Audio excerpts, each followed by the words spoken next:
à tous et à toutes. Ça, c'est pour la vidéo. Donc, bonjour à tous et à toutes. Nous sommes le 24 août 2021 pour ce cours de critique, critique française. Et on était ici en train de discuter sur l'existence de la pluralité des méthodes des critiques. Et d'une certaine façon, on verra dans la critique impressionniste cet espace donné ou accordé à l'individualité du critique. Donc, aujourd'hui, moi, je dirais un peu comme ça. En fait, peut-être à partir du romantisme, on cherche toujours une certaine expression de la subjectivité, de l'individualité, et ça, pour les écrivains, pour les poètes, mais aussi pour les critiques, n'est-ce pas? On cherche à se distinguer des autres. Donc, même si, parce qu'en fait, la critique et l'analyse littéraire, elle n'est pas tout simplement l'application des règles, n'est-ce pas? Et je peux vous donner, je dis vous ici, c'est toi, Ilana, un exemple très précis. Pense par exemple à ton travail d'étudiant, à ta recherche. C'est quelque chose d'individuel. Même si tu travailles avec un certain courant, l'analyse que tu as faite du héros classique, épique, et le héros absurde, ça reste un travail individuel. Je vois. Et donc,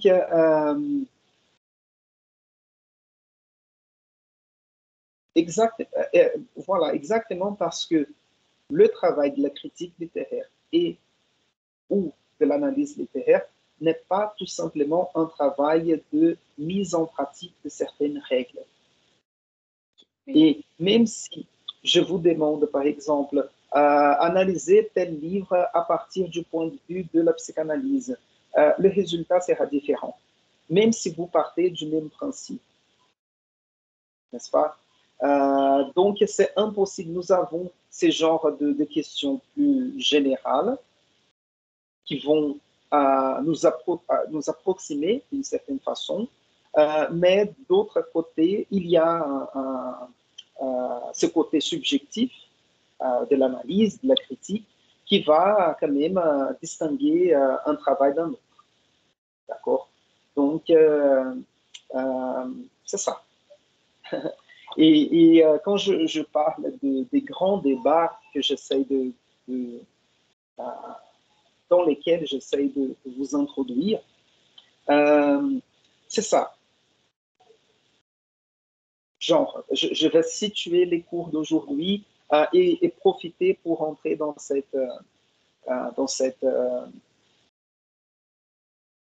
ou de faire une suite à cette réflexion provoquée par la question d'Ilana. J'essayais de vous montrer comment on a commencé à parler d'art et de littérature à partir de Platon. Je vous ai dit qu'il y a un discours sur la littérature avant Platon et Aristote, mais j'ai choisi le point de départ à partir de Platon et Aristote parce que d'une certaine façon, notre vision de monde occidental, pour chercher une expression, commence avec eux, d'une certaine façon, n'est-ce pas? C'est peut-être la plus grande, peut-être pas la plus grande, mais l'influence de base, initiale de notre civilisation occidentale pour ne pas chercher une autre expression. Et donc, nous avons vu, surtout dans ces débuts, je ne vais pas entrer encore une fois dans les détails, parce que nous avons vu ça dans les cours précédents, mais l'idée, c'était de vous montrer comment la production artistique était basée sur le respect aux règles. Et nous avons vu avec Aristote, par exemple, la séparation des genres, la définition de certaines règles. Ilana, tu veux dire quelque chose? Non. Ah, d'accord.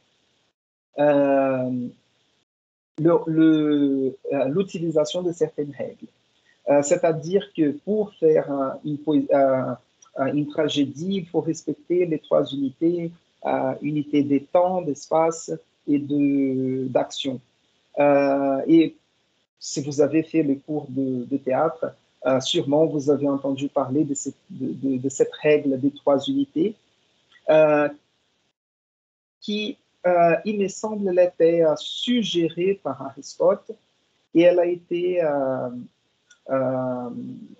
adoptée de façon rigide dans la Renaissance et avec Boileau, que nous avons vu aussi. C'est-à-dire qu'une pièce de théâtre, une tragédie, elle doit avoir l'unité des temps, c'est-à-dire que l'action montrée ou représentée doit se passer dans un intervalle maximum de 24 heures.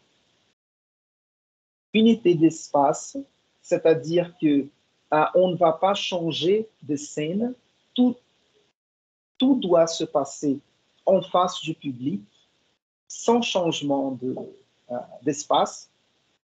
Et l'unité d'action, c'est parce que l'unité d'action, c'est la conséquence des deux premières unités, de temps et d'espace. C'est-à-dire, on pense par exemple ici, comme si c'était une tragédie, on va rester ici ensemble 2 heures. L'action, nous avons l'unité des temps, c'est-à-dire que l'action va se passer en 2 heures et tout ce qui se passe pendant ces 2 heures doivent respecter ce temps de 2 heures. C'est-à-dire qu'on ne peut pas avancer ou reculer l'action. Parce que le théâtre, c'est un art de la mise en scène, de la représentation, n'est-ce pas? Même si quand c'est impossible de représenter de cette façon, ce qu'on fait, c'est utiliser le récit, genre un personnage arrive et fait un court récit sur quelque chose. Je viens d'arriver de Thèbes et je viens d'apprendre que le roi a été tué sur la route, pardon. Donc, vous voyez qu'on ne peut pas sortir de ce moment présent et donc il faut mettre un personnage qui arrive et raconte quelque chose qui s'est passé. Et donc, l'unité de temps, d'espace, parce que tout doit se passer dans cette ambiance, dans cet environnement ici, et par conséquent, il y aura une unité d'action parce que je ne peux pas sortir d'ici, n'est-ce pas? Et ça, c'était les règles qu'on a développées à partir d'Aristote. Ça, c'était un exemple pour vous montrer comment la plus grande partie de la production artistique depuis Platon et Aristote se faisait de cette façon. Le respect aux règles, le respect à la tradition, et voilà. On peut résumer comme ça le respect aux règles et aux règles de l'art, n'est-ce pas? Et le respect à la tradition, c'est-à-dire on a toujours fait comme ça, donc on continue à faire comme ça. Et ici, nous avons au 19e siècle la critique littéraire, la naissance de la critique littéraire. Et en même temps, comme vous avez déjà étudié Panorama, où ça dépend, les genres, le théâtre, la poésie ou le roman, ça dépend de l'approche du professeur. Mais vous connaissez quand même un peu le romantisme. Si vous avez jeté un coup d'œil sur le texte que je vous ai proposé aujourd'hui, ils ont peut-être ce point commun du romantisme.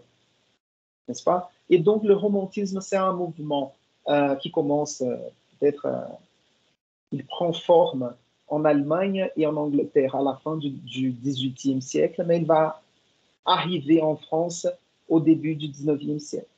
Nous avons vu Madame de Staël la semaine dernière et Sainte-Beuve.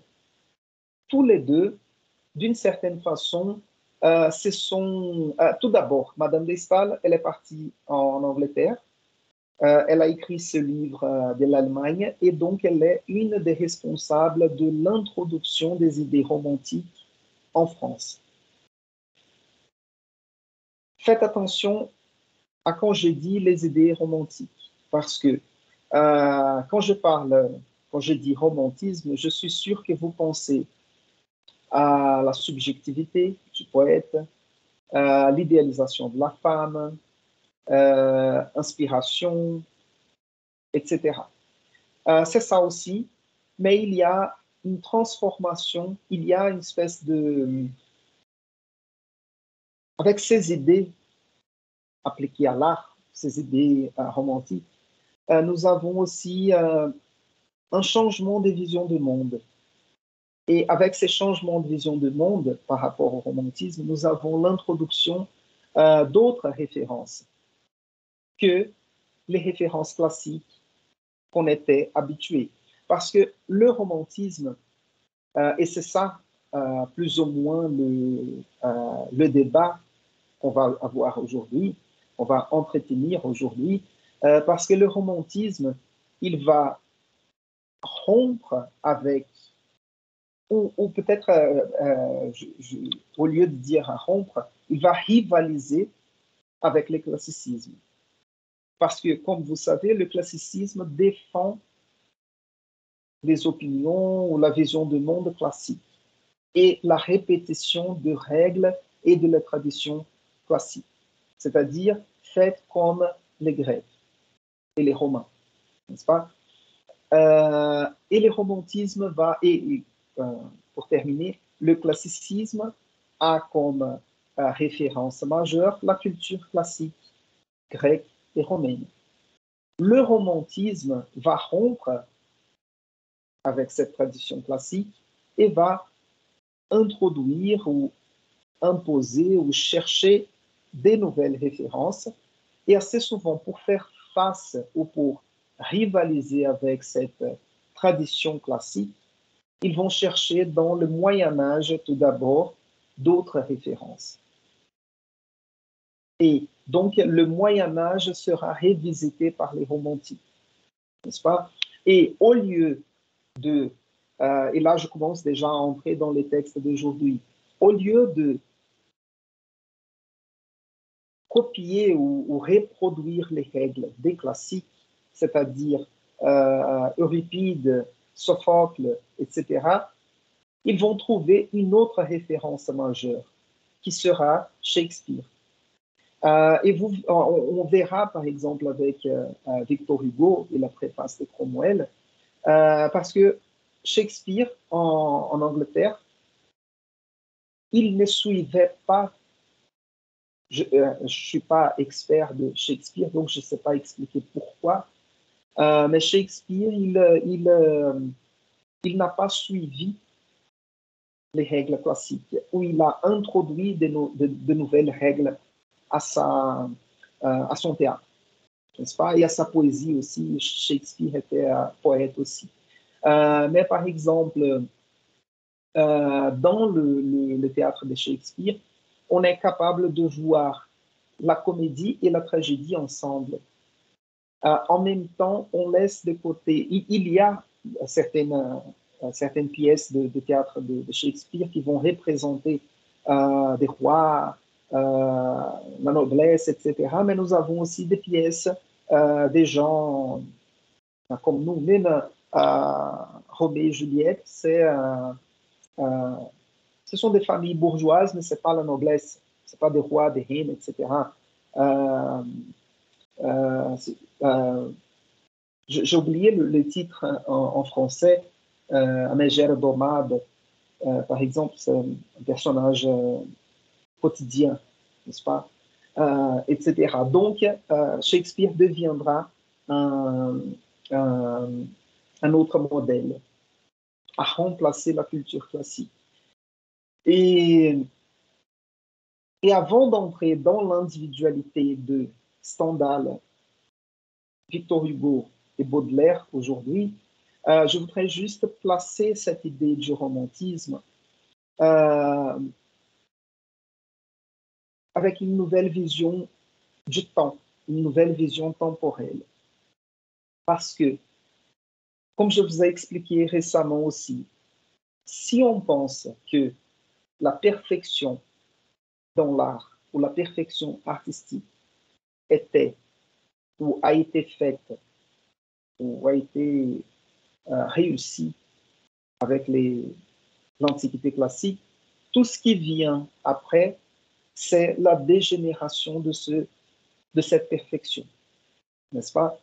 Donc, soit on répète, on reproduit le même modèle et nous avons une perception du temps inchangeable, une perception du temps qui ne change pas, n'est-ce pas? Parce que si on reproduit toujours le même modèle, il n'y a pas de progression, de progrès, d'évolution, de changement.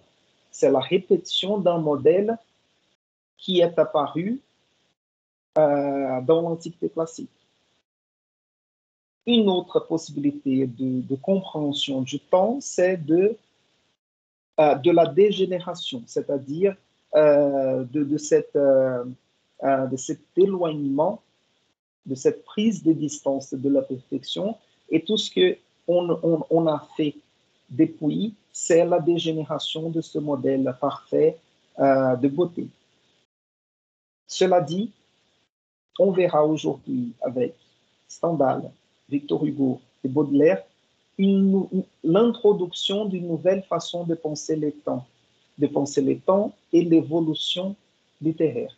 C'est-à-dire qu'il y a quelque chose qui était le classicisme qu'on laisse de côté et on introduit une nouvelle catégorie qui est celle du romantisme. Et on ne verra pas forcément aujourd'hui avec ces quelques textes que je vous ai indiqués pour aujourd'hui, parler d'idéalisation de la femme, de subjectivité. On verra à la base une explication d'une division temporelle, c'est-à-dire avant et après, n'est-ce pas? Et c'est-à-dire que, et d'une certaine façon, le romantisme dans ces textes sera compris comme modernité mise à jour comme actualisation et transformation. Je peux résumer comme ça. D'accord? Pour l'instant, est-ce que vous avez des questions ou c'est bien compris? Oui, j'ai un doute, une question. Shakespeare, c'est la référence de romantique. Une des références. Une des références. Et Racine, c'est plus classique. Racine sera un représentant du classicisme. Mais, Ilana, je vais vous montrer ça dans les textes de Stendhal parce que il va considérer Racine comme romantique à son temps. Parce que dans le texte de Stendhal, l'idée des romantiques au romantisme est liée à l'idée du temps présent. Romantisme comme temps présent. Et au 19e siècle, pour Stendhal, Racine, qui était 2 siècles avant, c'est déjà du passé. La réflexion de Stendhal, c'est ça. Le théâtre de Racine, 2 siècles avant, était romantique parce qu'il parlait à son temps. Mais 2 siècles plus tard, Racine n'est plus nouveau. C'est ça, en fait. Et donc, ce que Stendhal préconise, c'est qu'on produise des pièces de théâtre pour les temps présents. C'est ça, actuel, en quelque sorte. Tu vois? Donc, l'idée des romantismes ici, dans ces textes, c'est plutôt cette idée du temps présent, de la modernité, de la mise à jour des nouvelles règles. Et on laisse de côté les valeurs, les règles qui existaient avant. N'est-ce pas? Et par exemple, avec le texte de Victor Hugo, la préface de Cromwell, il va proposer cette théorie du drame romantique qui est le mélange des genres. N'est-ce pas? Parce que Aristote, il a trop séparé les choses. C'est-à-dire, nous avons une tragédie d'un côté, de l'autre côté, on aura une comédie. Mais la tragédie et la comédie ne peuvent pas venir ensemble selon Aristote. Et ce qu'on va faire, ou ce que Victor Hugo va proposer, c'est le contraire. Non, on peut mettre ensemble tragédie et comédie et faire quelque chose de nouveau qui sera le drame romantique. Ce mélange des genres ou la non-séparation des genres. D'accord? Et aussi, évidemment, Victor Hugo va préconiser aussi l'abandon de cette règle des trois unités. N'est-ce pas? C'est-à-dire que la pièce de théâtre peut représenter une semaine, c'est-à-dire 1 heure au théâtre, on peut voir une action qui dure 1 semaine, 1 an, 3 ans, 2 générations, c'est possible. Il n'y a aucun souci.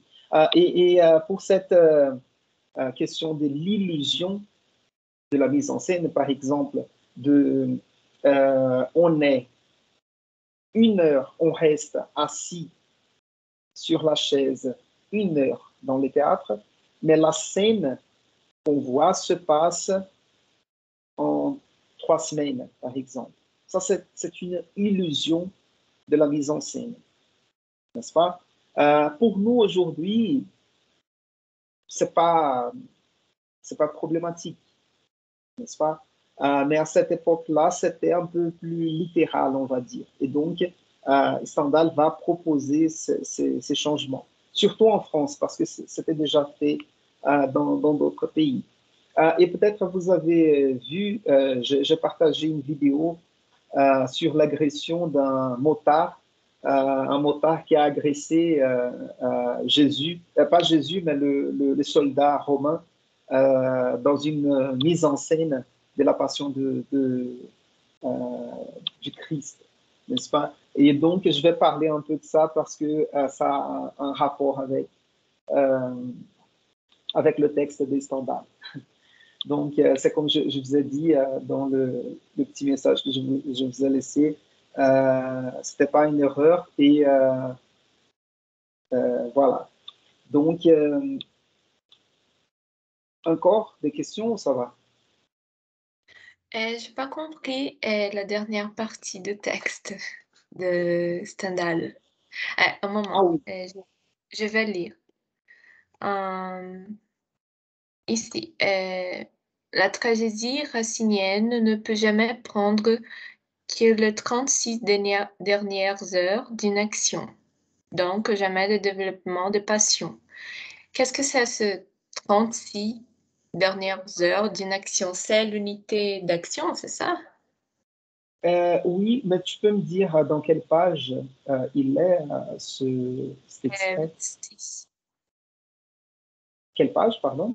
26, 26, 27. Ah, d'accord. Donc,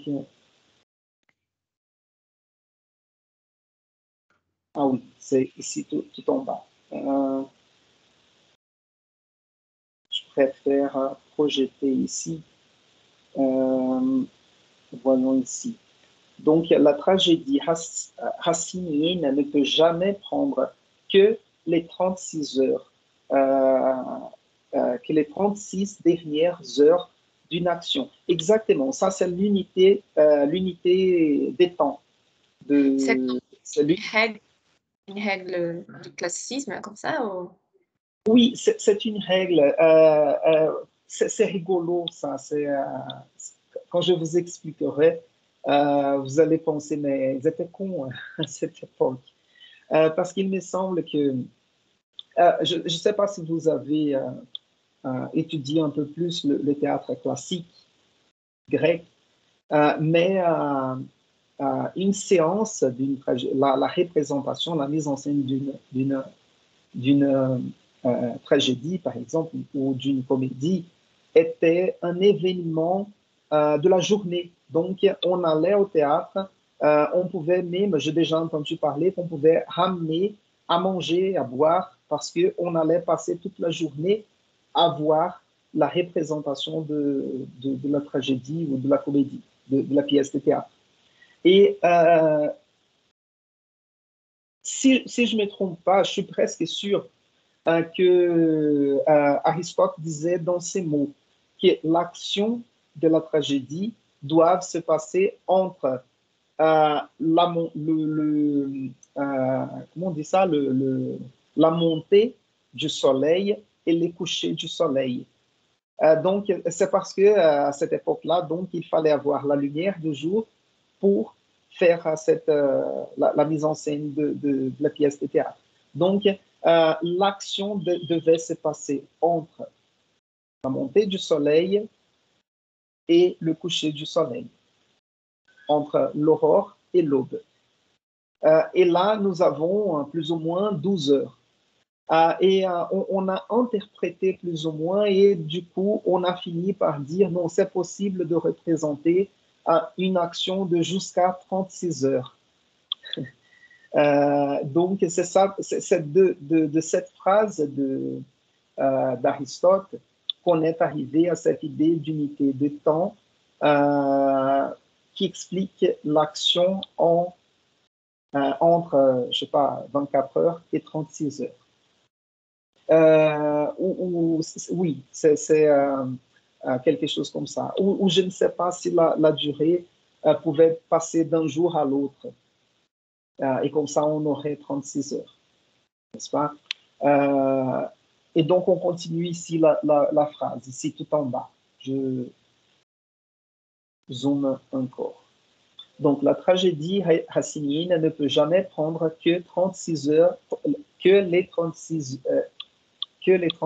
dernières heures d'une action. Donc, jamais de développement de passion. Ici, c'est parce que c'est déjà l'opinion de Stendhal, c'est-à-dire que dans 36 heures, on ne peut pas développer les passions. C'est-à-dire, penser à un drame genre Shakespeare, n'est-ce pas? Qu'il y a tout un développement, comment on dit ça, la jalousie, une question de famille. Donc, il y a tout un développement de passion, de sentiments, etc. Parce que tout se passe assez rapidement, n'est-ce pas? Par exemple, quand je pense à la pièce d'Édipe, tout se passe très rapidement dans cette pièce parce qu'il y a toute cette unité. Et quand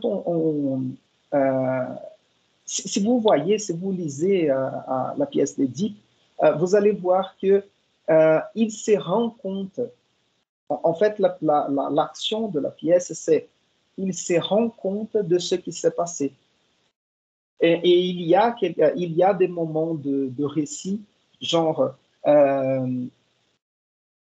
quelqu'un va venir dire que le roi a été tué dans un croisement sur l'autoroute ou sur la route, ou quelque chose comme ça. Nous n'avons pas cette scène. Et Édipe, il appelle Thérèse, l'aveugle, qui était capable de voir le futur, le passé, des choses comme ça.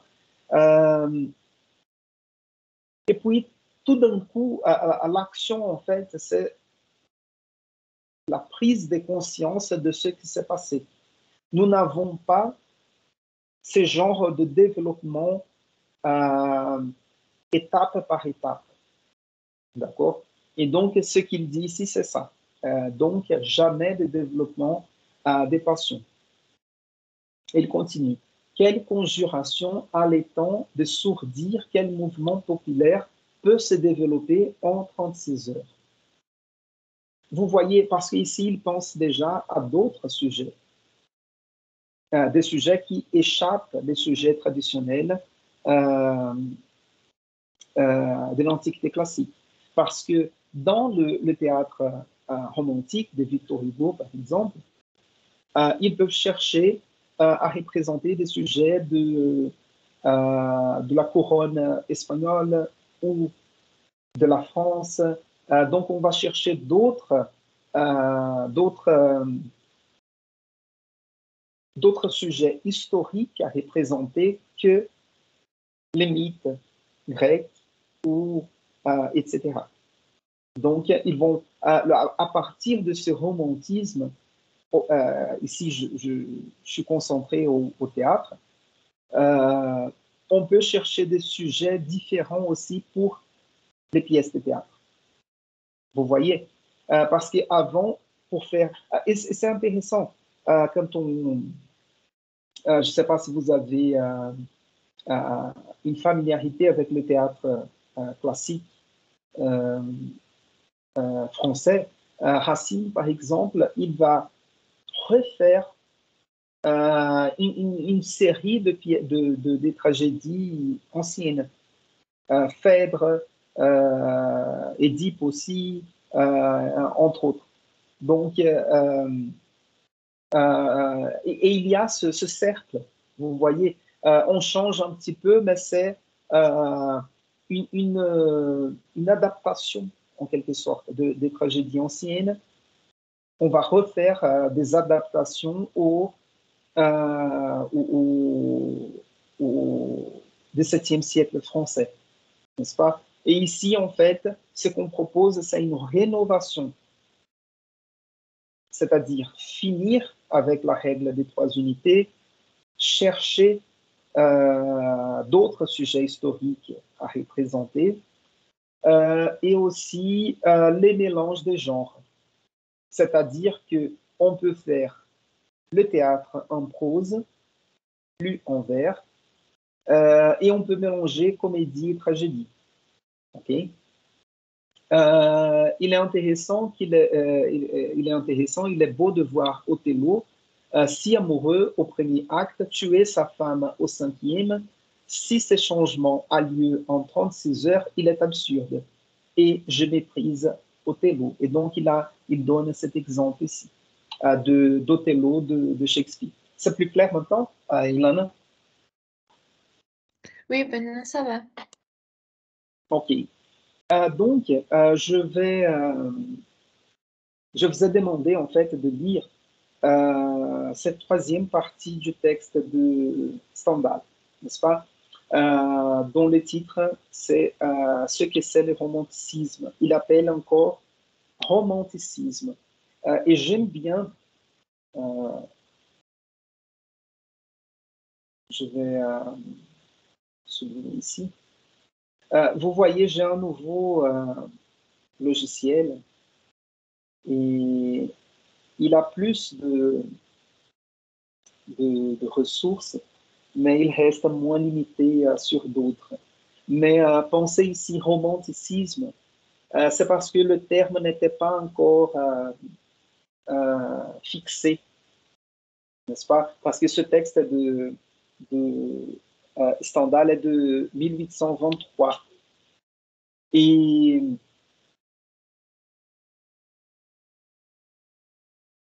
pour parler du romantisme en France, rapidement, vraiment rapidement. Le romantisme, il commence nous avons un pré-romantisme en France, mais l'influence majeure vient de l'Angleterre et de l'Allemagne à la fin du XVIIIe siècle. Mais les idées romantiques vont entrer en France, surtout avec Madame de Staël, Benjamin Constant, un autre écrivain, et il me semble qu'il y a Chateaubriand. Récemment, j'avais oublié de vous montrer ici un livre d'Albert Thibaudet, parce que nous avons lu la physiologie de la critique d'Albert Thibaudet. C'était l'introduction de cette deuxième partie du cours. Mais Albert Thibaudet, il a un livre d'histoire de la littérature française qui est très intéressant, qui s'appelle l'histoire de la littérature française de 1789 à nos jours, quelque chose comme ça. Et c'est intéressant parce qu'il explique à partir des générations l'histoire, au lieu de faire l'histoire littéraire comme le mouvement ou les écrivains individuellement, il pense à des générations. Et donc, il va mettre en évidence cette première génération, celle de Madame de Staël, Chateaubriand et Benjamin Constant, qui sont trois écrivains très importants qui vont être exilés de la France en raison de Napoléon. Et Madame de Staël part en Angleterre, en Allemagne. Chateaubriand, si je ne me trompe pas, je crois qu'il part il me semble qu'il part aux États-Unis et il me semble qu'il part en Angleterre aussi. Et Benjamin Constant part en Angleterre. Donc, ils vont prendre contact avec ces idées naissantes du romantisme. Ils vont revenir en France à la fin de l'Empire de Napoléon avec ces nouvelles idées. Ils vont commencer à diffuser ces nouvelles idées et ce n'est pas seulement les idées. Ils sont partis en exil, ils ont pris contact avec une autre littérature, avec d'autres références. Dans la littérature anglaise et la littérature allemande, il y avait déjà cette influence du Moyen-Âge, de la période médiévale, etc. Donc, ils vont revenir en France avec ces nouvelles idées, ils vont commencer à diffuser et à produire une littérature différente de la tradition française. Donc, le romantisme en France va apparaître officiellement en 1822 avec la publication de... je doute sur la date exacte. Je ne sais pas si c'est 1820 ou 1822, la publication de méditation métaphysique méditation poétique de Lamartine. Et juste après, il y a la publication de Odes et Ballades de Victor Hugo en 1822. Et ces deux livres vont marquer l'ouverture, on va dire, officielle du romantisme en France. Pourquoi je fais cette explication? Parce que, comme vous voyez, le texte de Stendhal est de 1823 et il va employer le terme romanticisme. C'est parce que c'était encore le début de la discussion et le terme n'était pas encore fixé. Vous voyez, ça arrive de temps en temps. Le début de la discussion, on parle de... et puis, on va fixer un terme qui va définir le mouvement, n'est-ce pas?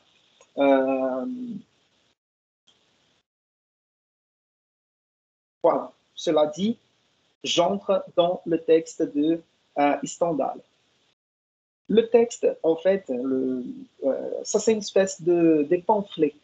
On appelle ce texte, ou cet ensemble de textes de Stendhal comme un pamphlet. Parce qu'en fait, il est composé de plusieurs textes. Cette version-là que j'ai partagée avec vous, elle n'a que les 3 premiers chapitres. Nous avons le premier chapitre, pour faire des tragédies qui puissent intéresser le public en 1823, faut-il suivre les errements de Racine ou ceux de Shakespeare? Et puis le deuxième chapitre, le rire, et le troisième, ce que c'est le romanticisme. Nous avons, je vous montre ici, Stendhal, Racine et Shakespeare 2, et nous avons encore une série de lettres du classique au romantique, du romantique au classique, et nous avons cette autre version ici. Moi, je ne l'aime pas parce que c'est ce genre de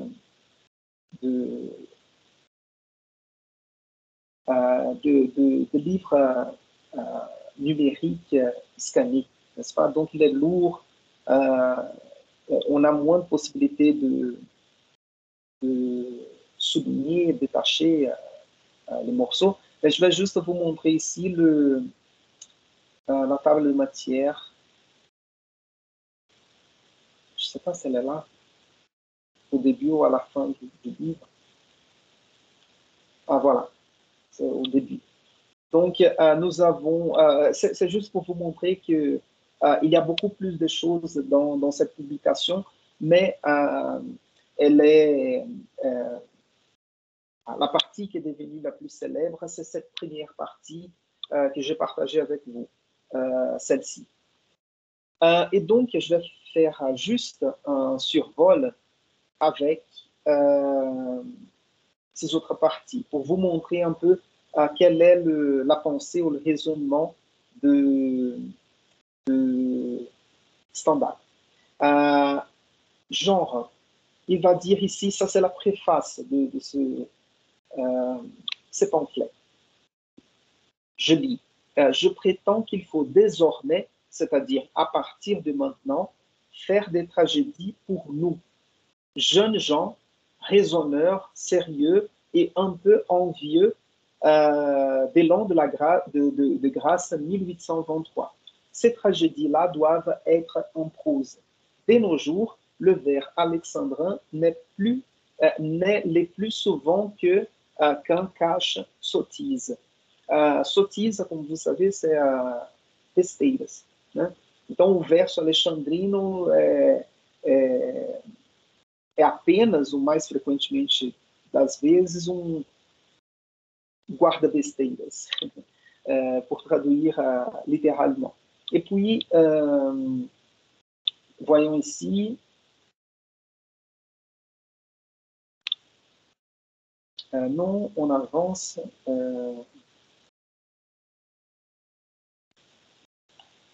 Bon, ça va, ça c'était juste la préface. Et puis, il va entrer ici dans ce premier chapitre. Et j'ai deux extraits ici à commenter avec vous, parce qu'en fait, ce premier chapitre, il est intéressant, mais je n'ai pas voulu vous faire le lire, parce que en fait, c'est Stendhal, si vous le connaissez comme romancier, et Stendhal est un des plus grands romanciers français de toujours, et surtout du 19e siècle, il était aussi critique de théâtre. Et en fait, ce premier chapitre, il reproduit il dit qu'il a écouté une conversation à la sortie d'un théâtre entre quelqu'un qu'il appelle le romantique et l'autre qu'il appelle le classique, c'est ça, l'académicien. Donc nous avons, vous voyez ici, le romantique et l'académicien. Évidemment, le romantique, c'était celui qui défendait les idées nouvelles, et l'académique, c'était quelqu'un qui défendait le classicisme, les idées reçues, les idées anciennes de l'Antiquité classique, etc. Et donc, il va reproduire cette conversation, mais c'est un peu plus difficile à comprendre les idées parce que ça se fait en forme de dialogue, raison pour laquelle je préférais ne pas vous demander de lire ce chapitre. Mais d'une certaine façon, on peut résumer ce qu'il va dire ici de cette façon, comme je vous ai expliqué. L'académicien, c'est celui qui défendra les idées de l'Antiquité classique. Le romantique, c'est celui qui va dire, qui va, en fait, le romantique, dans ce débat, il va mettre en question les sûretés de l'académicien. Ele vai colocar em questão ou em dúvida as verdades, les vérités ou les sûretés, as seguranças de cet académicien. Et d'où j'ai retiré cet exemple ici pour vous montrer. Voilà. Et c'est intéressant parce que pour Stendhal, dans ce texte, ça reste clair que le théâtre est une illusion dans le sens de représentation fictive. Donc, on n'a pas besoin de respecter ces règles figées des trois unités, etc. Parce que quand on est, pensez vous-même, par exemple, quand on est face à la télé, à l'écran du cinéma ou au théâtre, on arrive à distinguer la différence entre ce qui est la réalité et ce qui est la mise en scène. Donc, on n'a pas besoin, on peut laisser de côté ces règles trop figées, trop rigides, et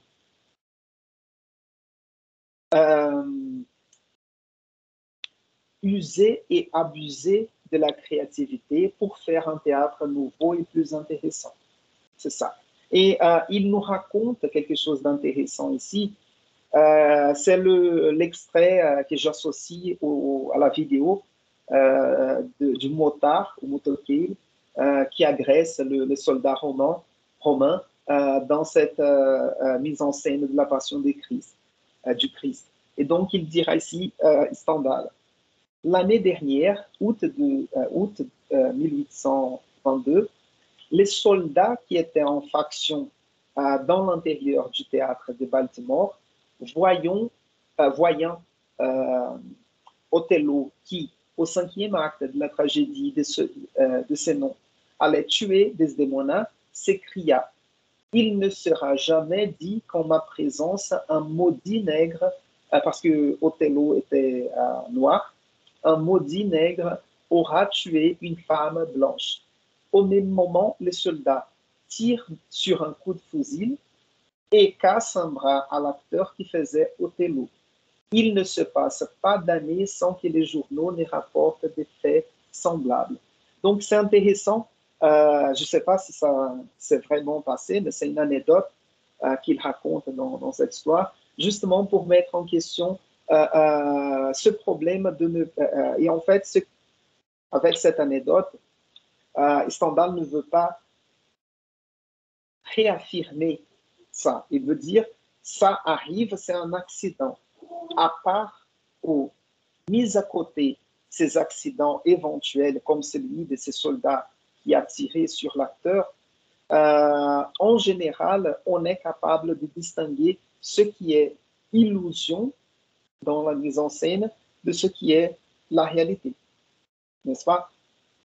À chaque fois que je lis cet extrait, je pense aux acteurs de la novella, les personnages méchants, qui se font agresser dans la rue par des gens qui n'aiment pas leur comportement. Il y a eu un cas d'un personnage de Gabriela Duarte, la fille de Regina Duarte, qui était vraiment insultée dans la rue à cause d'un personnage qu'elle jouait dans une novella il y a quelques années. Mais vous connaissez d'autres cas aussi. Donc, ça, c'était juste ce que je voudrais commenter de ce premier chapitre. Et je passe au deuxième, juste pour faire une remarque ici, parce qu'il va parler du rire.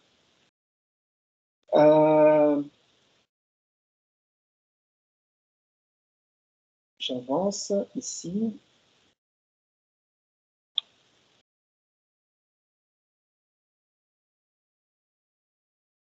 il a cette petite théorie du riz. Et voici donc, par exemple, deux conditions du comique, c'est la clarté et l'imprévu, n'est-ce pas? Et c'est intéressant parce que cette théorie ou cette définition du comique qu'il fait est intéressant parce que sans ces deux principes de la clarté et l'imprévu, même aujourd'hui, on n'arrive pas à faire rire, n'est-ce pas? Assez souvent, si on raconte une blague très compliquée, ou si on perd le temps de la blague, c'est-à-dire qu'on manque de clarté. Et donc, par exemple, je sais pas, non, je ne vais pas vous raconter des blagues ou un exemple pour montrer ça, mais vous êtes capable de comprendre. Par exemple, si on essaye de raconter une blague qui devient trop compliquée, ça perd la qualité comique parce que ça rend trop compliqué, ou sinon le public ou la personne qui écoute la blague, elle peut finir par dire je n'ai pas compris. Et si la personne ne comprend pas, elle ne va pas rire, n'est-ce pas? Et cet autre côté de l'imprévu, c'est s'il n'y a pas quelque chose de surprise dans la blague, cela ne fait plus rire non plus. C'est-à-dire que si on raconte toujours la même chose, peut-être la première fois, c'est rigolo. La deuxième fois, un peu moins. La troisième fois, on ne va pas rire. N'est-ce pas? Voilà. Donc, pour cette petite théorie du rire de Stendhal. Mais pourquoi j'entre dans cette partie? C'est que ici, cette phrase-là, voilà 200 ans que l'on fait des plaisanteries en France. Il faut donc... non, c'était pas ça. Attends, 2 secondes, j'avance. C'est parce qu'il va parler de Molière.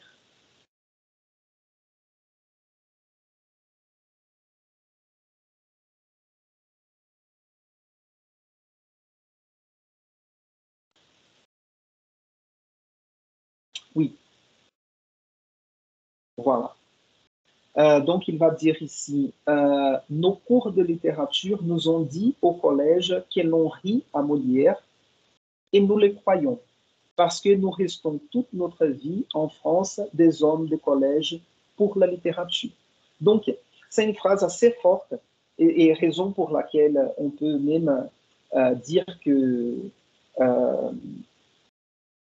cet ensemble de textes de Stendhal, c'est une espèce de pamphlet, parce que même le langage, c'est un langage d'attaque, n'est-ce pas? Et donc, il dit, on rit encore des comédies de Molière parce qu'on a appris à l'école qu'il faut rire de pièces de Molière, et nous restons encore aujourd'hui, pour lui encore au XIXe siècle, des enfants de collège pour la littérature, c'est-à-dire qu'ils n'ont pas évolué, n'est-ce pas? C'est-à-dire que selon ce qu'on peut dépréhender de cette critique de Stendhal, c'est que le rire est historique. C'est-à-dire que les blagues qui nous faisaient rire il y a quelques années, aujourd'hui, n'ont plus d'effet chez nous, n'est-ce pas?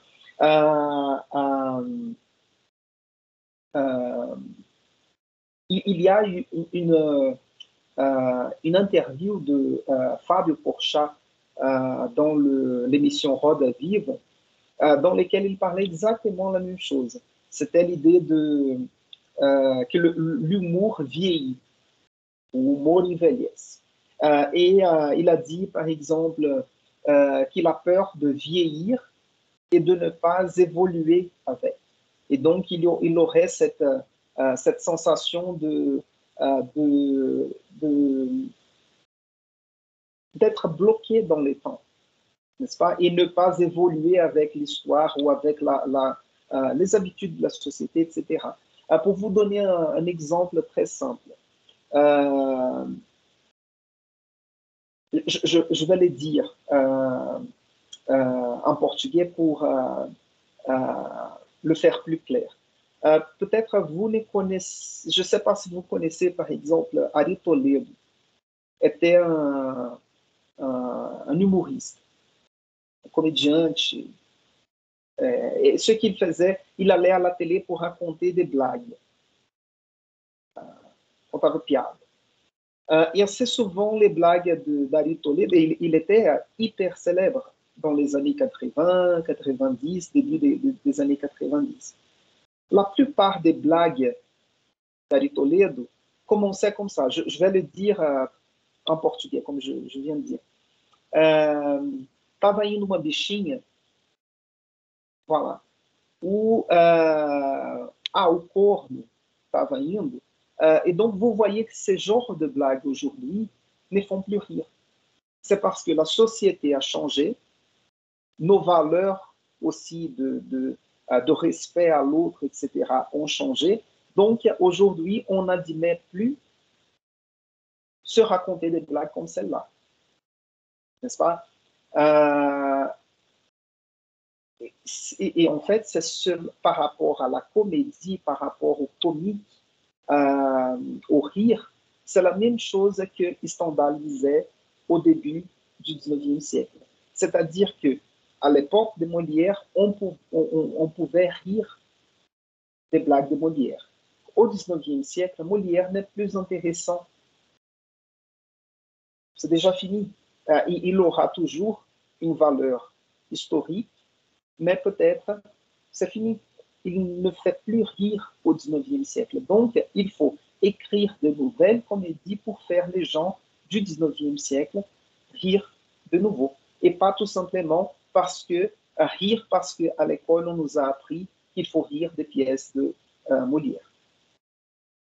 OK? Donc, la première partie du texte, nous avons Stendhal qui reproduit ce dialogue entre le romantique et l'académicien. Le romantique défend les idées nouvelles du romantisme, l'académicien défend les idées du classicisme. Deuxième chapitre, le rire. En résumé, le rire est aussi historique. Et pour rire, il faut de l'imprévu et la clarté. C'est-à-dire que Molière reste dans le passé et il faut faire quelque chose de nouveau pour faire les gens rire et avoir plaisir de rire encore une nouvelle fois. Et nous entrons dans la troisième partie du texte. C'est la partie dans laquelle il va vraiment donner une définition de ce qu'il appelle les romanticismes. Et donc, il va faire ici cette distinction entre romanticisme et classicisme. Et je vais profiter de mon nouveau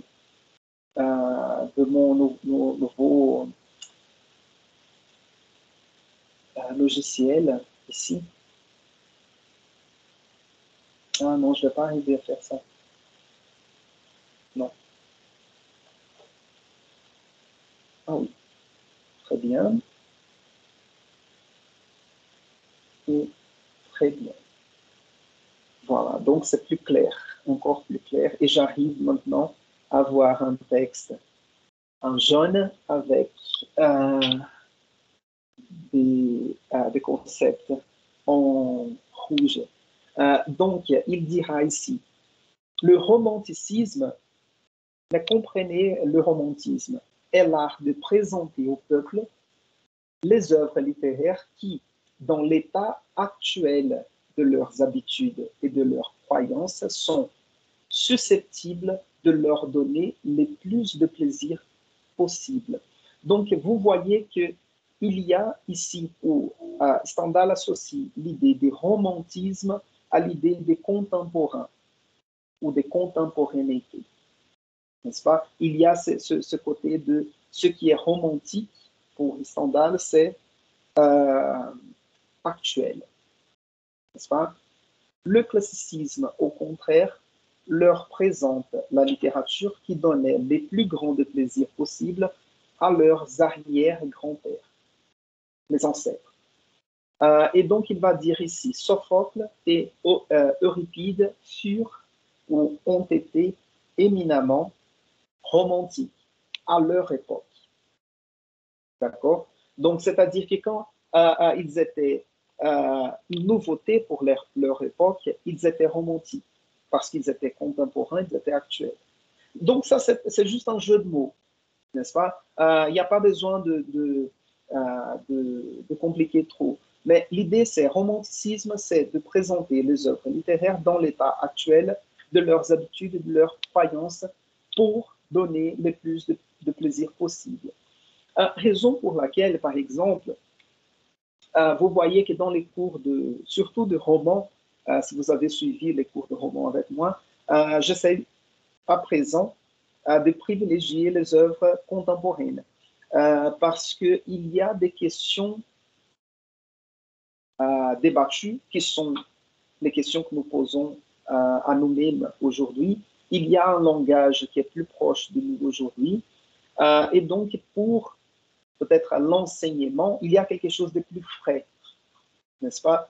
Et ça, c'est plus facile peut-être pour l'introduction des jeunes élèves à la littérature. Cela ne veut pas dire qu'on ne peut pas lire un roman du 19e siècle, du 16e, du 17e siècle et avoir plaisir. Mais c'est quelque chose, c'est un plaisir intellectuel, c'est un plaisir construit, maturé en quelque mesure, n'est-ce pas? Et les langages du moment présent de notre vie, il peut avoir cet impact plus immédiat, d'accord? Et voyons encore, il va dire qu'il n'y a pas de raison d'imiter encore aujourd'hui Sophocle et Euripide, ni même Racine, parce que il n'y a plus de raison, n'est-ce pas? Donc, pour terminer avec Stendhal, ce que je voudrais mettre en relief avec Stendhal, c'était ces côtés ou cette définition de romantique comme contemporain et actuel. C'est-à-dire que tout ce qui transforme l'art, la littérature, au moment présent, pour Stendhal, sera romantique. Comme la tragédie classique a été romantique à son époque. Donc, c'est un jeu de mots qu'il fait. Mais le plus important, c'est de comprendre que Stendhal, je reviens ici au programme. Juste pour vous montrer ici. Unité 4, classicisme et romantisme, une reprise de la querelle des anciens et des modernes, que nous avons vu, n'est-ce pas, au XVIIe siècle. Et maintenant, nous avons cette nouvelle querelle, mais elle n'est plus entre les anciens et les modernes, mais entre les classiques et les romantiques. Les classiques vont défendre des valeurs, des opinions, des visions du monde classiques, en quelque mesure rétrogrades, passéistes du passé, et les romantiques sont ceux qui vont moderniser l'art, la littérature, le théâtre, etc., avec des nouvelles idées. Donc, voilà. Et je laisse de côté Stendhal et j'entre dans la préface de Cromwell.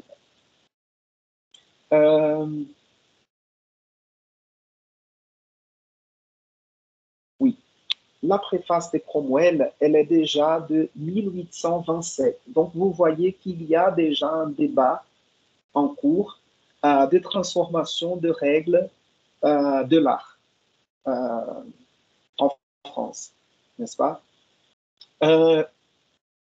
Cette préface de Cromwell, je vous ai demandé parce qu'elle est très longue, cette version, cette édition que j'ai ici, elle fait 49 pages. Et donc, je je pense que c'était trop de vous faire lire cette préface. Je vous ai demandé de lire l'introduction à la version, à l'édition en portugais. Et la publication de cette préface de Cromwell en portugais, parce que Cromwell, c'était une pièce de théâtre de Victor Hugo. Et comme vous voyez, Cromwell, c'était un sujet retiré ou extrait de l'histoire de l'Angleterre, n'est-ce pas? Et donc, il va aller chercher d'autres sujets ailleurs et pas dans l'Antiquité classique. Mais cette préface, comme vous savez, c'est souvent la préface,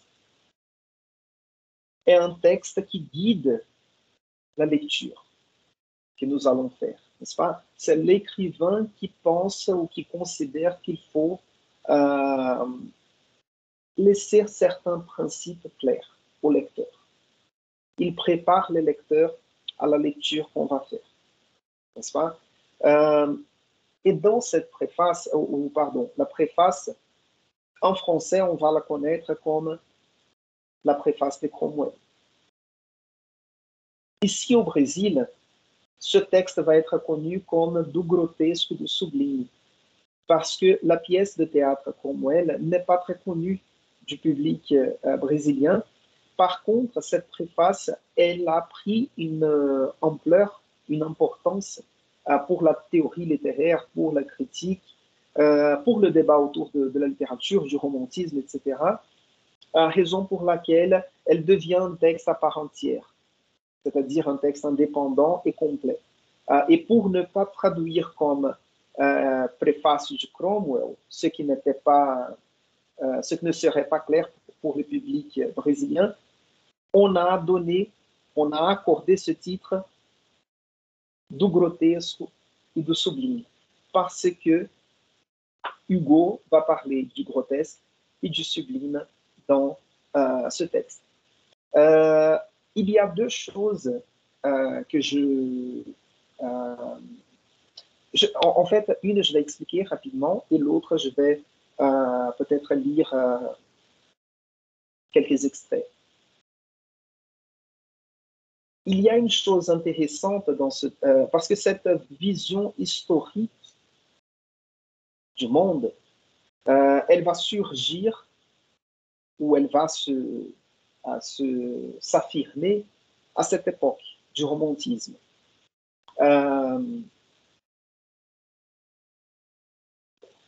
Comme je vous ai dit, ou non, je recommence la phrase. Nous avons une perception ou une perspective historique du temps, même une notion des temps historiques qui va s'affirmer plus forte ou plus fortement pendant le romantisme. En Allemagne, à la fin du XVIIIe siècle, il y avait un homme érudit qui s'appelle Herder, qui a introduit d'une certaine façon cette notion historique. Et vous avez vu aussi avec le texte de Madame de Staël l'influence de la littérature sur les institutions sociales et des institutions sociales sur la littérature. D'un point de vue historique, c'est-à-dire que historiquement, les choses changent. Donc, il y a un des aspects intéressants de ce texte de Victor Hugo, mais il est intéressant, mais pas important pour nous aujourd'hui.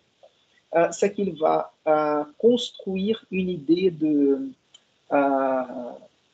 l'âge de l'homme, si je peux dire comme ça. Et à chaque âge ou à chaque moment de l'histoire de l'homme dans cette planète aura un type de littérature associé en quelque mesure. Donc, il fera cette division comme l'homme primitif, l'homme classique et l'homme moderne, ou romantique, quelque chose comme ça. Ça, c'est un aspect intéressant, même si ça reste problématique, la division qu'il fait. D'autre côté, il va introduire le concept de grotesque dans l'art du 19e siècle. Et ça, c'est le plus important ici. Parce que la littérature romantique va prévoir l'existence du grotesque. Et ça va faire opposition, ça va faire face au principe de la littérature classique. Comme nous avons déjà vu ici, la littérature classique va préconiser les valeurs de beauté, équilibre, harmonie, bonté aussi, n'est-ce pas? Cette idée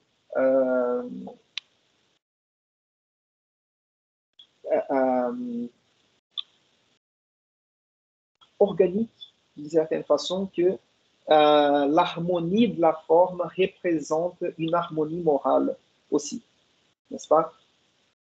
Et avec l'introduction du grotesque, au moins, cela ne veut pas dire que le grotesque n'existait pas avant dans l'art, la littérature, mais il introduit une réflexion sur le grotesque. Et en fait, ce n'est pas seulement introduire une réflexion sur le grotesque. Il justifie la présence du grotesque dans la littérature. D'accord? Professeur, Oui? j'ai une question. Le baroque, c'est baroque, non? Oui? Il y a une influence du baroque sur le romantisme ou non? Parce que le baroque, c'est avant, un peu avant le romantisme, non? Donc, Oui. et que je fais la relation avec les grotesques parce qu'il y a beaucoup de grotesques dans le baroque et je ne sais pas. Oui, non, mais tu as tout à fait raison. Je vais prendre ta question, Ilana, qui est excellente pour cette discussion, parce que peut-être c'est un problème de méthodologie de l'enseignement. Parce que, par exemple, la façon dont je vous ai expliqué ici cette transition, peut-être je vous fais penser que avant le romantisme, le grotesque n'était pas présent dans l'art, ce qui n'est pas vrai. Et il y a d'autres façons de lire l'histoire de l'art et de la littérature. Et nous avons, par exemple, une possibilité de penser. Nous avons des moments où l'objectivité est plus importante, d'autres moments, la subjectivité. Récemment, j'avais commenté ici la division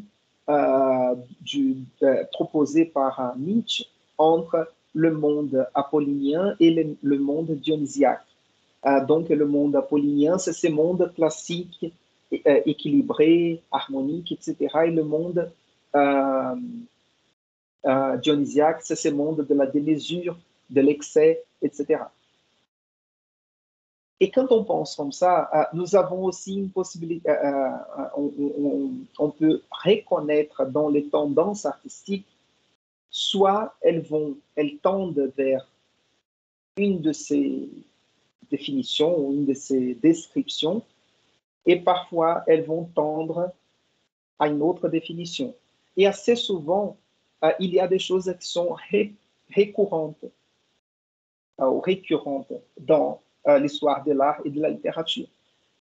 Et ça, c'est intéressant parce que le romantisme n'est pas un mouvement, même si, avec certains principes du romantisme, c'est-à-dire la subjectivité, l'inspiration, le génie artistique romantique, c'est celui qui est capable de créer l'œuvre à partir de soi-même, c'est-à-dire de l'inspiration. Il n'y a pas d'influence, il n'y a pas d'études préalables, il n'y a pas de tradition. Non, tout est nouveau.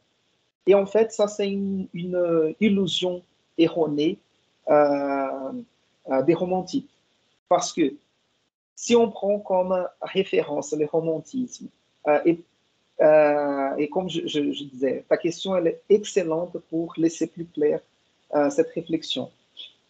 Le romantisme, même s'ils vont parler d'une création subjective à partir de rien, c'est un mouvement qui aura une préhistoire aussi.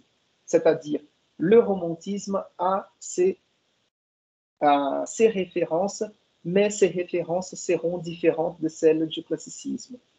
C'est-à-dire que quand on prend le romantisme, on recule dans les temps, on va avoir comme référence Shakespeare, par exemple, le Moyen-Âge et les mythes du Moyen-Âge, au lieu d'avoir comme référence la culture classique grecque, on va voir le christianisme, raison pour laquelle dans le texte de Victor Hugo, il va parler de l'influence du christianisme dans sa poésie, d'accord? Et le baroque, Ilana, pour nous aujourd'hui, c'est très clair les similarités présentes entre le baroque et le romantisme. Il y a des similarités et des divergences aussi, d'accord? Pour vous donner un exemple très précis des divergences, des différences entre le baroque et le romantisme. Le baroque accordait une importance très grande à la forme, n'est-ce pas? Et la forme du poème baroque c'était retourné, comment on dit ça,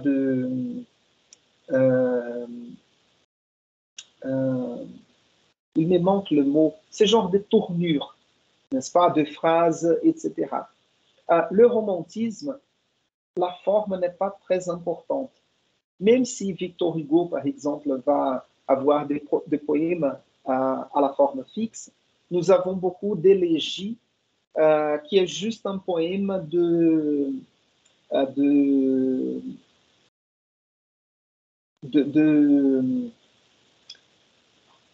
comment je peux dire ça, de démonstration du sentiment, n'est-ce pas? Et par exemple, si on considère que pour un poète romantique, c'est très important de transmettre ce qu'il ressent subjectivement, la forme fixe du poème, c'est déjà une contrainte, c'est un problème à la libre manifestation de l'inspiration. Donc, dans le romantisme, assez souvent, on va avoir des poèmes qui ne suivent pas une forme fixe. Pour la poésie baroque, la forme était très importante, n'est-ce pas? Camões, d'une certaine façon, a un côté baroque très fort, n'est-ce pas? Et quand on prend le sonnet baroque de Camões, on voit très clairement ça. Par contre, le côté du grotesque, où j'entre encore dans le baroque. Vous savez que le baroque, c'est la définition d'une perle déformée, n'est-ce pas? O barroco era usado para falar de uma pérola déformada, n'était pas parfait. Et donc, dans l'art baroque, la poésie baroque, on va retrouver ce qui est déformé. Donc, c'est très facilement, on peut faire cette association de cette déformation du baroque, de certaines formes du baroque, avec celle du grotesque de Victor Hugo. Une autre chose, peut-être l'excès, n'est-ce pas? Moi, je donnais récemment l'exemple ici du poème de Camões, o amor, o fogo e a artisticité. Vous voyez que c'est très excessif. Ça, on retrouve aussi dans la poésie romantique. Par contre, il y a quelque chose de conceptuel important à dire, qui est le baroque n'était pas appelé baroque à l'époque du baroque. Donc, la définition du baroque est venue beaucoup plus tard, si je ne me trompe pas, au 19e siècle. N'est-ce pas? C'est quelqu'un qui a regardé l'art du 17e siècle et a dit, nous allons appeler dorénavant, à partir de maintenant, on va appeler cette tendance artistique de baroque. D'accord? Donc,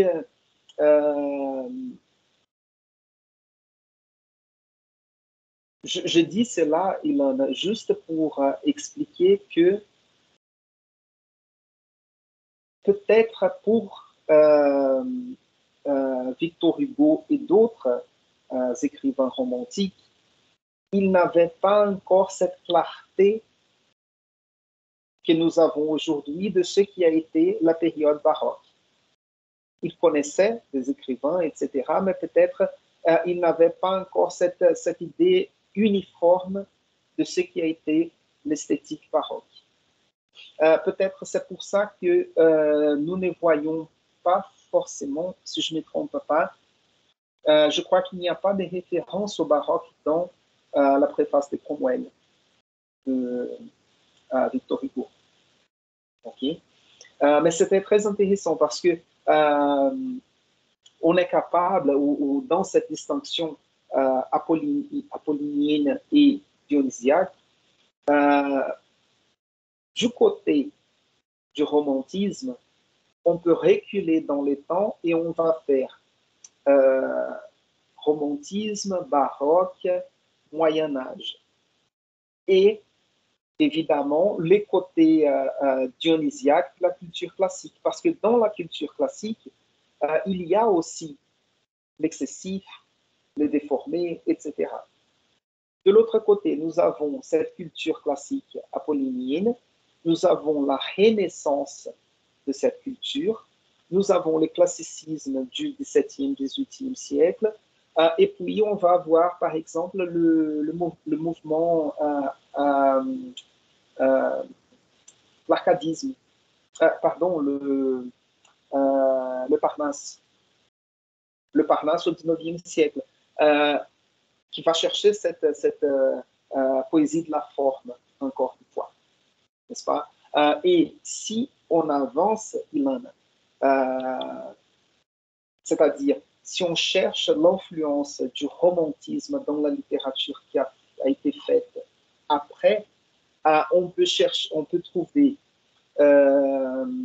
après les romantismes, on peut mettre le symbolisme dans une certaine mesure, à cause de ce qui est obscur dans la nature.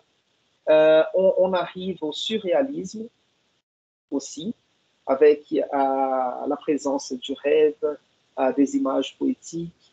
Et puis on peut même aller un peu plus loin dans tous les courants de la littérature des années 50, 60, 70. Par exemple, les beatniks, les poètes beatniks américains, par exemple, qui cherchaient une fuite de la réalité, qui prenaient de la drogue pour écrire de la poésie. Ces poètes, c'est Allen Ginsberg, Solomon, c'est ces groupes d'écrivains comme Bukowski aussi, Jack Kerouac, etc. Et on arrive ici au Brésil avec ce qu'on appelle la génération du miméographe. Ces poètes, poètes marginais, quelques-uns, par exemple, qui avaient une attitude, une posture de vie un peu de la démesure. D'accord? Donc, vous voyez que la façon de raconter l'histoire littéraire, elle change. Ça dépend de comment on veut raconter l'histoire littéraire. C'est ça un peu, je reviens à ta première question, Ilan, ce qui rend compliqué cette discussion. Parce que nous n'avons pas une vérité absolue autour de cette histoire littéraire et l'histoire de la critique littéraire aussi. D'accord? Donc, mon effort ici, c'est de vous montrer quels sont les débats principaux pour vous montrer quelle est la confusion existante. D'accord? Donc, je reviens ici à la préface de Cromwell. Je n'aurai pas le temps de parler de Baudelaire, pardon. Mais donc, on avance ici. Mais il y a juste un extrait ici que je vais commenter. C'est celui dans lequel il parle du grotesque. Juste pour la référence, voyez ici la référence. Le christianisme amène la poésie à la vérité. Comme lui, la muse moderne verra les choses d'un coup d'œil plus haut et plus large.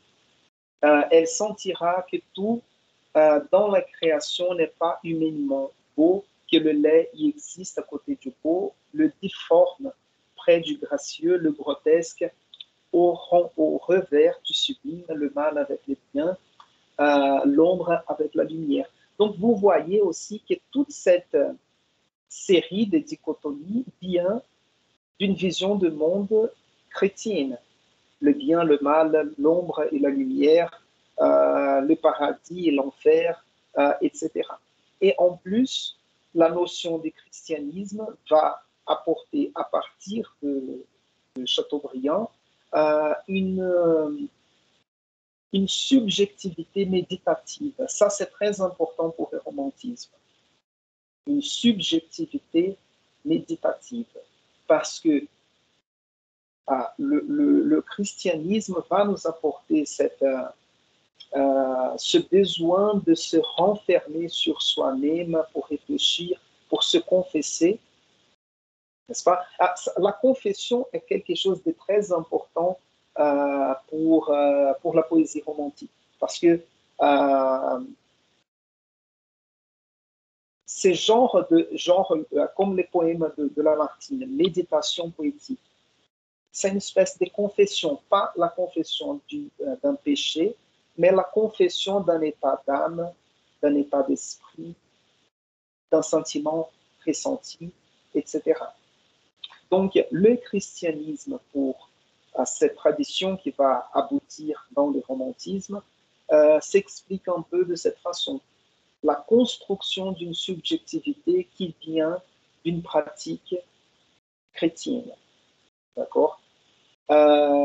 Voilà. Et aussi une autre chose importante. Le romantisme va placer la poésie dans cet endroit du sublime, n'est-ce pas? La poésie ne va pas parler du quotidien tout simplement. Elle va toujours, même si elle parle de quelque chose, d'un sentiment, d'une observation de quelque chose, elle va toujours projeter le poète et les lecteurs vers le sublime. Ça c'est l'intention de cette poésie romantique, de nous projeter vers un sublime, quelque chose de supérieur, assez souvent associé à l'image de Dieu. Mais je vais juste vous montrer la définition du grotesque.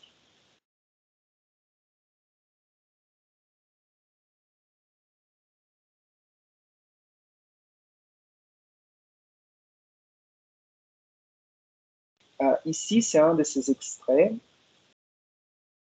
Dans la pensée des modernes, au contraire, le grotesque a un rôle immense. Il y est partout. D'une part, il crée le difforme et l'horrible, de l'autre, les comiques et les bouffons. Il attache autour de la religion 1000 superstitions originales, autour de la poésie 1000 imaginations pittoresques. Donc c'est intéressant parce que l'introduction du grotesque par Victor Hugo ici, il va nous donner deux possibilités différentes, les difformes et l'horrible, et de l'autre côté, les comiques et les bouffons. N'est-ce pas? Parce que, par exemple,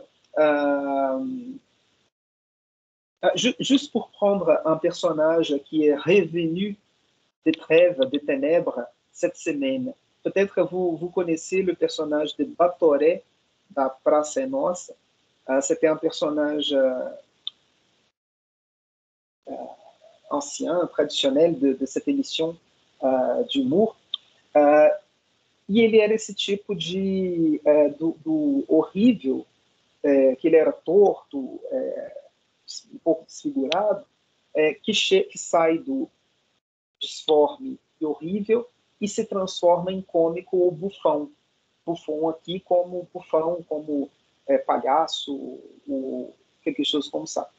Donc, tout d'abord, nous avons le grotesque qui se divise en horrible, difforme, de l'autre côté, comique et bouffon. C'est-à-dire que l'horrible va faire peur et le comique va faire rire. Donc, le grotesque, il peut avoir la fonction de faire peur ou de causer la terreur, ou de l'autre côté, de nous faire rire.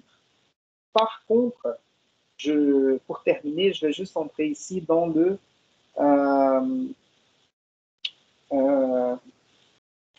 ici, cette première citation. Nous dirons seulement ici que comme objectif auprès du sublime, comme un moyen de contraste, le grotesque est, selon nous, la plus riche source que la nature puisse ouvrir à l'art.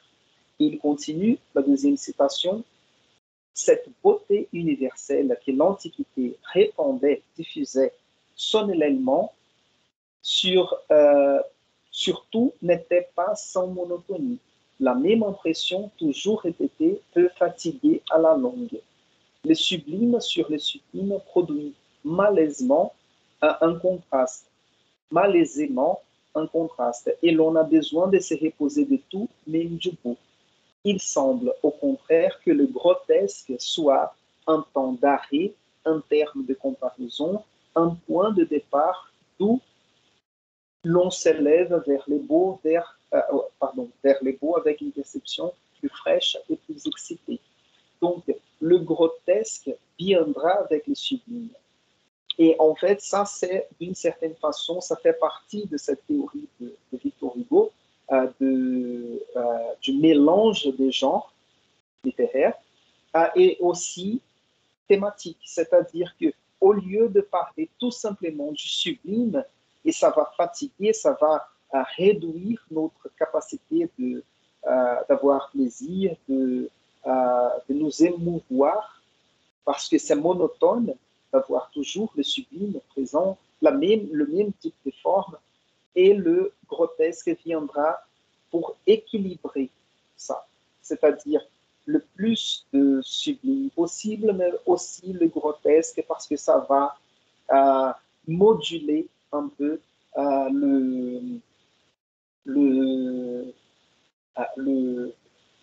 je sais pas, l'œuvre d'art, n'est-ce pas? C'est comme, par exemple, vous voyez, nous avons cette pratique dans les novellas ou dans un certain type de cinéma, nous avons toujours de belles fins. Ça termine toujours très bien. Et donc, parfois avoir un film qui ne termine pas bien, ça nous aide aussi à réfléchir un peu à propos de ça, je sais pas, et même à penser que notre réalité à nous n'est pas si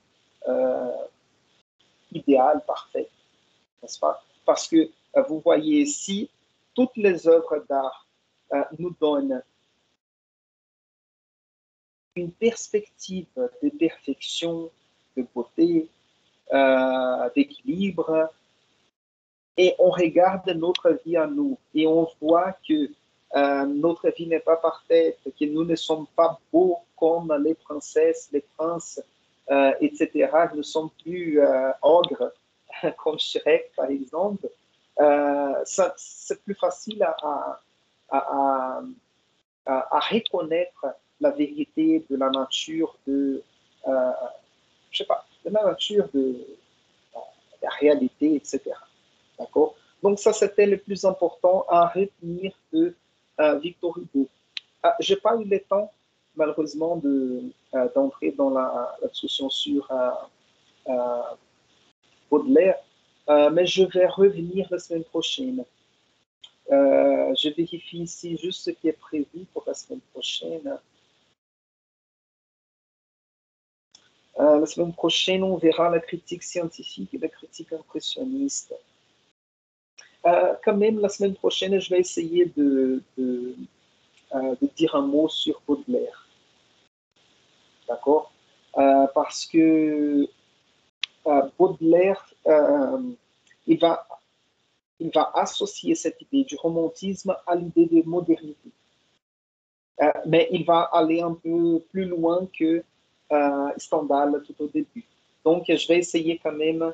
Je ne comprends pas pourquoi j'arrive pas à arrêter le partage d'écran. Je pense que maintenant ça va. Mais sinon, c'est ça. Est-ce que vous avez une question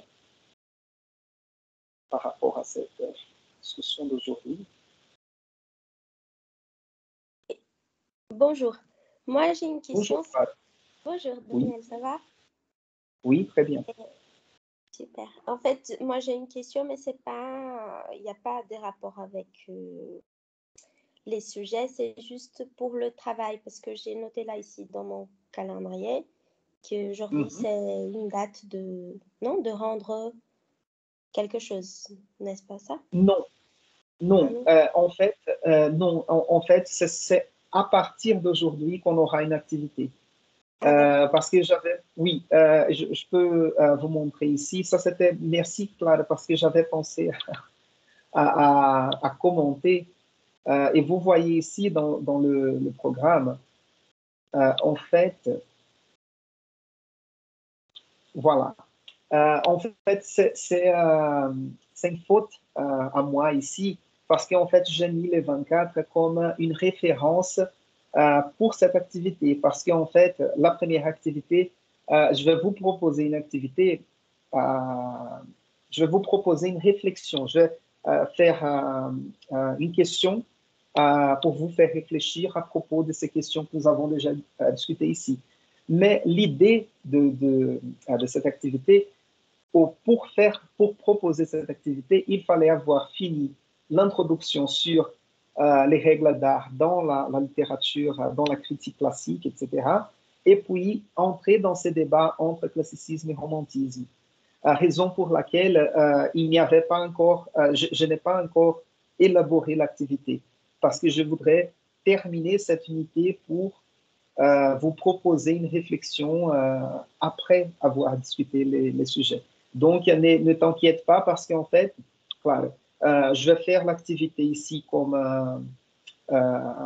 sur la plateforme et vous allez recevoir la notification et normalement, la notification viendra avec toutes les informations. La question, le document Word pour répondre et la date d'échéance aussi, c'est-à-dire o prazo final para entrega. OK? Et comme nous avons... oui, probablement, je vais essayer d'élaborer cette question cette semaine. Je ne vais pas dire aujourd'hui parce qu'après, je ne le fais pas et vous allez attendre. Donc, cette semaine, je vais élaborer cette activité et je vous donne 2 semaines pour répondre. D'accord? Mais en tout cas, vous allez recevoir la notification de l'activité. OK? Super. Super, merci. Clara, tu n'as pas été mon élève pendant ce système en ligne, n'est-ce pas? Non, c'est la première pas fois. encore. Oui. Oui. Ouais. Donc, voilà, avec la plateforme Teams, on arrive à faire ce genre de choses et tout est clair. Voilà. Donc, il y a la notification, vous pouvez visualiser l'activité, vous éditez la réponse, etc. Et vous m'envoyez l'activité en utilisant la plateforme. Et puis, je corrige et je vous rends l'activité corrigée comme un document révisé Word. Parfait. C'est très bien. Oui. Non, moi, je trouve aussi, c'est juste que j'avais pas compris, en fait. Oui, et en fait, moi, je n'avais Les pas dates. parlé non. Ah, d'accord. Donc, Oui, c'est bon. d'accord. Donc, je vous remercie. Et est-ce que vous avez encore des questions? C'est bon pour aujourd'hui.